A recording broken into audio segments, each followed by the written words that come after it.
যে কোনো জায়গায় ঘুরতে গেলে যতটা না বেশি ভালো লাগে তার থেকেও বেশি খারাপ লাগে ওখান থেকে যখন ফিরে আসতে হয়। রাধা রাধা ভিউয়ার্স, আমি রবিন। মেনলি আমি একটি কমার্স কোম্পানিতে কর্মরত। আজ ছিল দীঘা থেকে রিটার্ন করার দিন।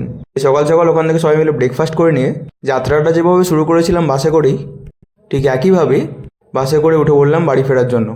ওখান থেকে বাস ছাড়তে প্রায় বেলা 11টা 11:30 বাজিয়ে দিয়েছিল। আর ঘড়ির কাঁটায় তখন বাজে ঠিক দুপুর 2টো। আমরা কোলাঘাটে একটা রেস্টুরেন্টে গিয়ে পৌঁছালাম।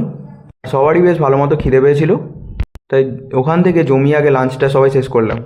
দেন ওখান থেকে খাওয়া দাওয়া শেষ করে আবার বাসে করে বাকি সফরটা শেষ করলাম। আমরা দীঘার বাস থেকে কোনা এক্সপ্রেসের সামনে সবাই মিলে নেমে পড়েছিলাম।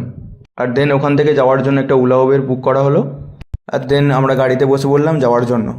আর এতটা রাস্তা জার্নি করে সবাই অনেক বেশি পরিমাণে ক্লান্ত হয়ে গেছিলো।